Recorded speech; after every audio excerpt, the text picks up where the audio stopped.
Some games disappear the moment technology moves on. They become old, then outdated, and then forgotten. But some games refuse to die. Released in 1999, Heroes of Might and Magic 3 should be dead by now. It should be a relic, remembered fondly, revisited occasionally, and left behind like so many other strategy games of its era. But it isn't. People still play it seriously. Competitive scenes still exist. Mods continue to grow. Entire generations keep returning to it. And when something survives that long, it usually means one thing. The game understood something older than entertainment. Most people explain Heroes 3 through balance. They focus on mechanics, on faction design, on optimization, and yes, that matters, but I think the real reason is deeper. Heroes 3 survives because it stopped being just a game. It became symbolic memory. It speaks in myth before it speaks in systems. And that is why I believe it refuses to die. Most games are played. Some games are remembered, like places. You hear a piece of music you haven't heard in years, and suddenly you're back there. A town screen.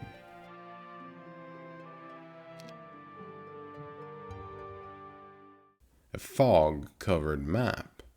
The sound of picking up gold. The first time you saw a black dragon. You're not remembering mechanics, you're remembering atmosphere. This is when a game stops being entertainment and becomes part of your symbolic memory. Even if you have never played Heroes 3, you already understand how it works. Because mythology works the same way. A castle on a hill, a dragon guarding treasure, a necromancer raising the dead. These images do not need explanation, because they are understood before they are taught. Heroes 3 understood that really well, and that is where its immortality begins. I cannot help but compare Heroes 3 to chess. Chess is also immortal, because it is pure structure. No randomness, no hidden information, no decoration, just order. It survives because it is mathematically beautiful, its war reduced to geometry. But that same perfection also creates distance. Chess is elegant, but it feels synthetic and sort of artificial. It is strategy in its most abstract form. Heroes 3 begins from the same instinct. Planning, positioning, tempo, economy. But it reinvents the wheel completely. It adds one variable. The variable of uncertainty. Fog of war. Resource scarcity. Asymmetrical factions. Hero progression. Risk. Luck. Exploration. You are not moving pieces on a board, you are crossing a world. Chess survives because it is perfect structure. Heroes 3 survives because it wraps structure in myth. Chess, as mentioned, is war reduced to geometry. But Heroes 3 is war returned to mythology. In most strategy games, factions are balanced packages. Different units, different numbers, but in Heroes 3, they feel much older than that. They are not simply playstyles. They are symbolic worlds. Castle is order, nobility, sunlight, civilization. Necropolis is death, inevitability, corruption, the promise of power without moral cost. Rampart is forests, elves, and the fantasy of untouched harmony. Dungeon is ambition beneath the earth. power is the cold price of progress. An inferno is temptation and organized destruction. You do not need lore to understand them. You feel them immediately, because archetypes do not need translation. The game is readable before it is explained, and that is rare and timeless. Necropolis deserves its own chapter because it reveals something important. Long before modern games perfected retention systems, Heroes 3 already understood psychological compulsion. Every raised skeleton is a promise. Every battle becomes future power.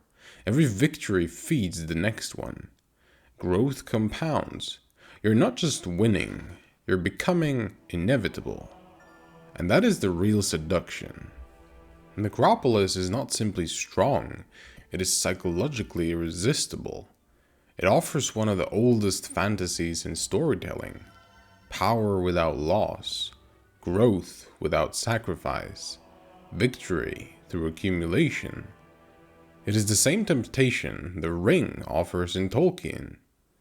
Power that removes restraint, power without consequence, and players feel that instinctively. Not because it is explained, but because the system teaches it. That is great design.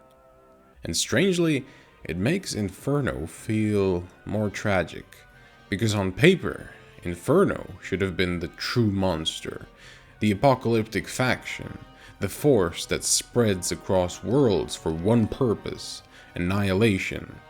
It should feel like opening the gates of hell, but instead it often feels like the McDonald's burger from the advertisement versus the floppy one you actually get. The promise is terrifying. The reality is slightly disappointing. Necropolis became the fantasy Inferno was supposed to be, and that maybe tells you something too. But mechanics alone are not enough. If Heroes 3 were only systems, it would be respected. It would not be loved. The real spell is the atmosphere. Before Heroes 3 teaches you strategy, it teaches you how to feel. The music does not decorate the game, it teaches you what the world is. Castle sounds like nobility and memory. Necropolis sounds like death that has already settled in. Dungeon feels forbidden. The adventure map feels like distance and possibility. You don't first understand a faction, you first hear it. Even the smallest sounds in the game matter, like collecting resources, hero footsteps, opening a town screen, spell effects.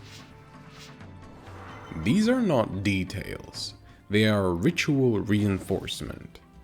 The game convinces you emotionally before it convinces you mechanically. Modern games often use music to tell you what is exciting. Heroes 3 uses music to tell you what a place is. That difference is enormous. It makes the world feel inhabited, not just played. And it is worth saying the work of Paul Anthony Romero is a huge part of that. It carries the emotional memory of the game. Without it, Heroes 3 would still be good, but it would not feel like a place you return to in your mind. Many modern games are larger, faster, technically better, but they often feel strangely forgettable because they are built around content, not meaning. More quests, more progression, more updates, more optimization, but not necessarily more mythology. Heroes 3 does not survive because it has more features. It survives because it has stronger symbolic architecture. It remembers that games are not only systems, they are places where human beings project meaning. And meaning is what people return to, not novelty, because novelty fades, but myth remains. So why is a game from 1999 still alive? Because it speaks a language older than games. Not balance, not nostalgia, not graphics. It is translinguistic in nature. It speaks the language of myth. Heroes 3 understands something many modern games forget. People don't stay because a system is efficient. They stay because a world feels true. Because a castle feels like hope. Because a necromancer feels like temptation. Because music can turn a map into memory. It is strategy, yes, but more than that, it is a myth you can play. And myths don't disappear. They wait in the background of memory, in the sound of a rampart theme you haven't heard in years, in the shape of a map you could still walk through blind. And one day, you open it again. Not because you are returning to a game, but because you are returning to something you never fully left.